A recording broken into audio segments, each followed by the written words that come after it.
ठीक है, तो शुरू करते हैं। थोड़ा बहुत पोर्शन ही बचा है इसमें। तो हमने बैक्टीरिया देखना शुरू किया था कि बैक्टीरिया की वजह से कौन कौन से डिजीजेस होते हैं। तो पहले हमने देखा ट्यूबरक्यूलोसिस। ट्यूबरक्यूलोसिस के बाद फिर हमने देखा था अगला डिजीज बैक्टीरिया से हुआ कॉलेरा। एंड कॉलेरा के बाद अब देखते हैं थर्ड डिजीज जो कि है टाइफॉइड। टाइफॉइड के सेंस में देखें, ये तो बहुत ही कॉमन बीमारी है और हर आम आदमी ने टाइफॉइड सुना ही होगा कभी ना कभी कि इनको टाइफॉइड हो गया, उनको हो गया। बहुत कॉमन बीमारी है। तो most common communicable disease in India ये है टाइफॉइड। हर साल करीब करीब 25 लाख लोगों को टाइफॉइड होता है हर साल। और ये होता क्यों है? ये बैक्टीरिया जिसको हम कहते हैं साल्मोनेला टाइफी, ऐसा रॉड शेप्ड बैक्टीरिया होता है। और ये बैक्टीरिया ये इंटेस्टाइन्स पे इफेक्ट करता है। पानी में मिलता है ये कहना ठीक नहीं होगा, लेकिन पानी के जरिए फैलता है। गंदा खाना, गंदा पानी, इस तरीके से ये फैलता है। साल्मोनेला टाइफी ये ह्यूमन इंटेस्टाइन्स को इफेक्ट करता है। और ये होता कैसे है? वही चीज कि कोई खाना या पानी जहाँ पे ये बैक्टीरिया हो, वो खाना पानी आप खा लें, और जिस आदमी को टाइफॉइड हो उस आदमी का जो भी वेस्ट मटेरियल एक्सक्रीटा होगा, वो एक्सक्रीटा जाएगा कहीं। और अगर आप ऐसी जगह में हैं जहाँ पे सैनिटरी फैसिलिटीज ज़्यादा अच्छी नहीं है, कि वो या तो फिर किस टाइफॉइड को नाले हैं और गंदगी है, तो एक्सक्रीटा, जिस आदमी को टाइफॉइड है उसके एक्सक्रीटा में ये बैक्टीरिया ज़रूर होगा। तो वो अगर नाले गंदगी में कहीं जा रहा है, मतलब उसका एक्सक्रीटा, उसमें मक्खियाँ पहुँच रही हैं, वो मक्खियाँ वहाँ पे बैठी कहीं गंदगी में, तो मक्खियों में आ गया। वो मक्खी आके कहीं खाने में बैठी तो वो खाने में आ गया, और आपने वो खाया तो बैक्टीरिया फिर आपके अंदर चला गया, आपके इंटेस्टाइन्स को इफेक्ट करेगा और आपको भी टाइफॉइड हो जाएगा। ठीक है, तो टाइफॉइड का तरीका है। तो इस तरीके से टाइफॉइड स्प्रेड होता है, और इसको 10 से 14 दिन लगते हैं आफ्टर इन्फेक्शन टाइफॉइड को इसके पता चलने में। अच्छा, इसके सिम्टम्स क्या क्या हैं? तो इर्रेगुलर फीवर होगा, बुखार चढ़ेगा, दिन के टाइम में काफ़ी चढ़ेगा, शाम में थोड़ा उतर जाएगा, और मतलब रोज़ बुखार आएगा। फर्स्ट वीक, सेकेंड वीक, मतलब 2-2 हफ्ते तक बुखार आएगा। बुखार आएगा, उतर जाएगा, फिर आएगा, फिर उतर जाएगा। हेडेक होगा, पेट में दर्द होगा, उल्टी होगी, नौजिया होगा, खाना खाने का मन नहीं करेगा। नौजिया यानी कि जी मिचलाना, कि कुछ भी खाने से पहले आपको जी मिचलाएगा कि अरे यार, मतलब अच्छा नहीं लग रहा है, फील गुड सा नहीं हो रहा है, और आपको थकान रहेगी। और जैसे जैसे आगे के टाइम में, और वाटरी बॉवल्स होंगे, ठीक है, बिल्कुल पानी पानी जैसी पॉटी होगी। और डेलीरियम, यानी कि आप इतना परेशान हो जाएंगे इसमें कि ढंग से सोच नहीं पाएंगे, दिमाग अनशन काम करने लगेगा। तो इसे डिसऑर्डर ऑफ माइंड कहते हैं, जिसको कहते हैं डेलीरियम।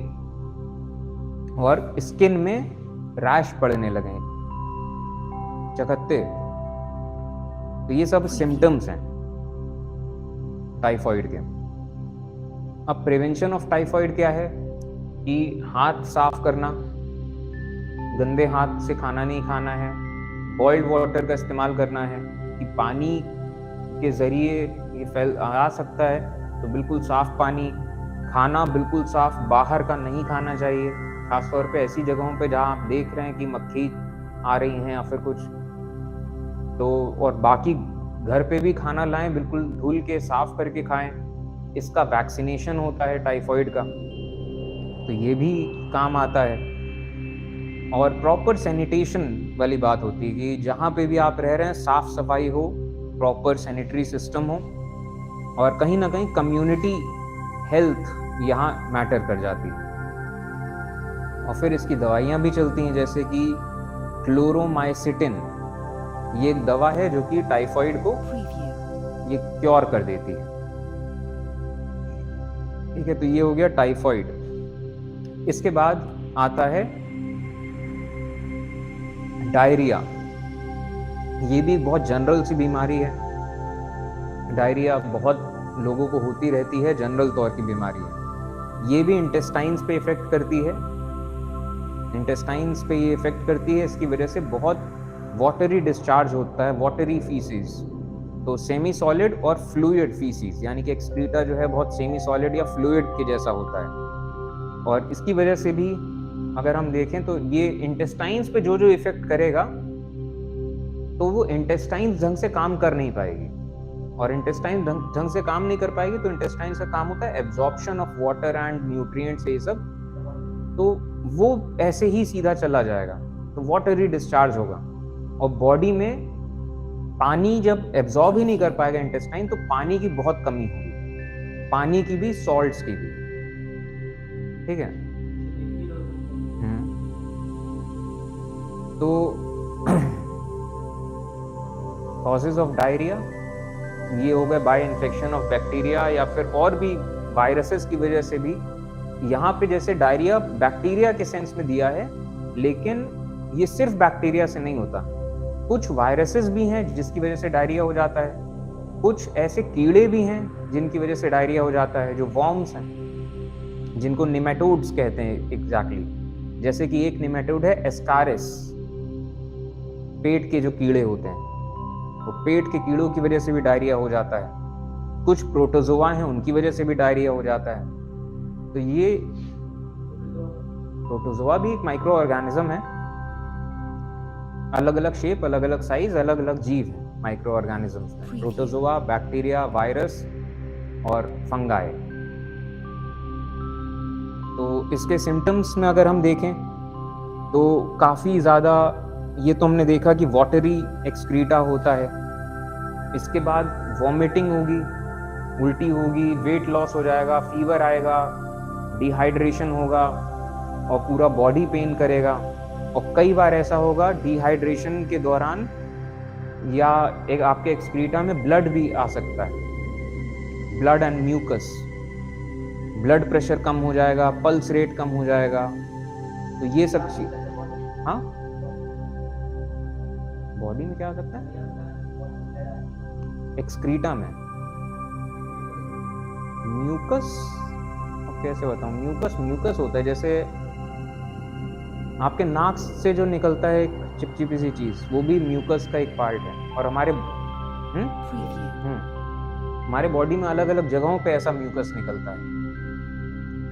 तो म्यूकस ये होता है, स्टमक में भी होता है, इंटेस्टाइन्स में भी थोड़ा होता है, जिससे कि ये डाइजेस्टिव जूसेस उसके वॉल्स को मतलब करोड़ ना करने लगे।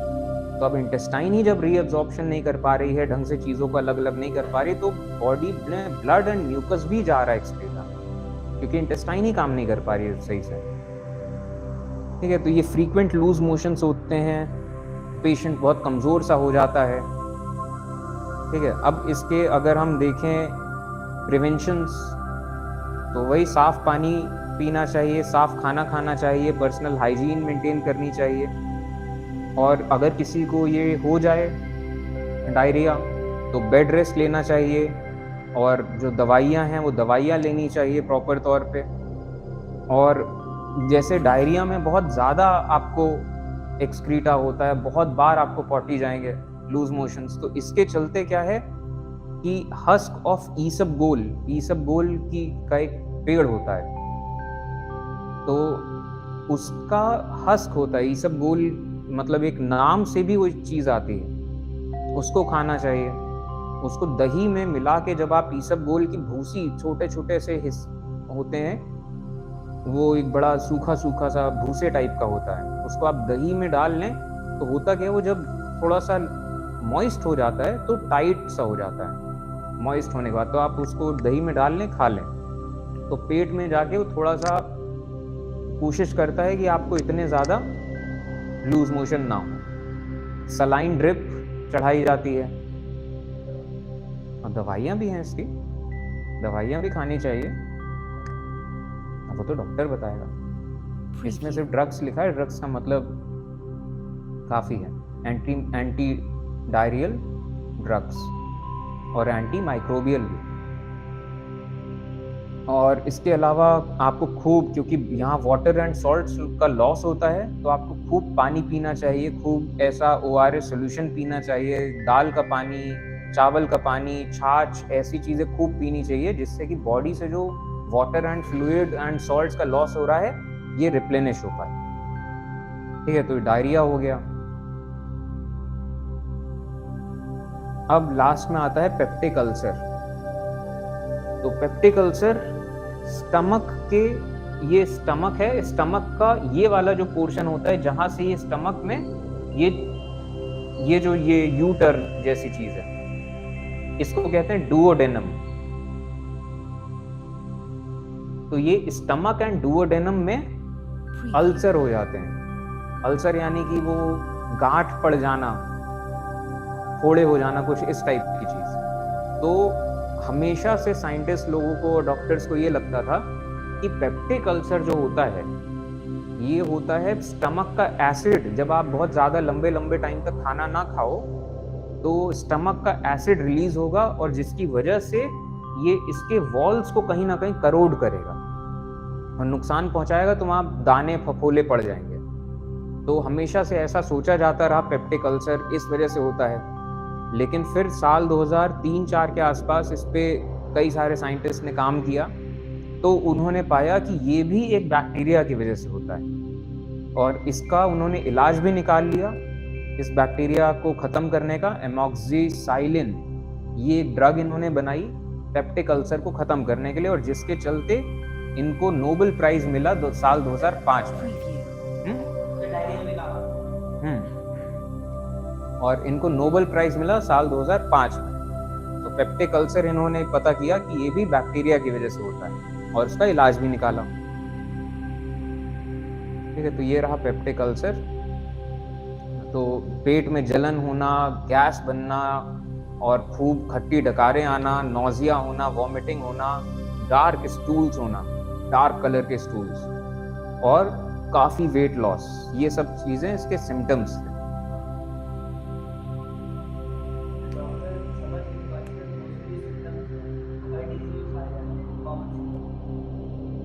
ब्लड टेस्ट कराते हैं, आपके यूरिन टेस्ट करवाते हैं, कई बार आपका जो बलगम आ रहा होता है उसका टेस्ट होता है, तो वो सब क्लियर हो जाता है कि आपके अलग अलग टेस्ट देख के, आपके सिम्टम्स देख के, आपका थोड़ा बैकग्राउंड देख के वो सब क्लियर हो जाता है। और तभी तो उनको पढ़ाया जाता है इतना यार, पढ़ाया जाता है। और एक और चीज, प्रैक्टिस करते हैं वो इतना। जब वो इतने, अगर कोई डॉक्टर 5 साल किसी जगह पे बैठा है तो 5 साल में उसने कितने पेशेंट देखे होंगे, कितने तरह के पेशेंट देखे होंगे, तो उससे भी आदमी सीखता है। ठीक है, यहाँ पे ये चैप्टर कंप्लीट होता है। पेप्टिक अल्सर ऑब्वियसली आपके पेट में ऐसे छाले फफोड़े हैं, तो फिर ऑब्वियसली ज्यादा नहीं लेना चाहिए, अवॉइड। ये प्रिवेंशन है कि बहुत ज्यादा नहीं लेना चाहिए, क्योंकि बहुत ज्यादा लेने से आप वो एसिडिक कर रहे हो।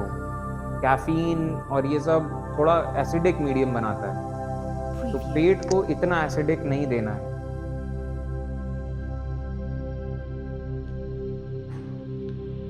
ठीक है, चलिए एंड करते हैं आज का सेशन।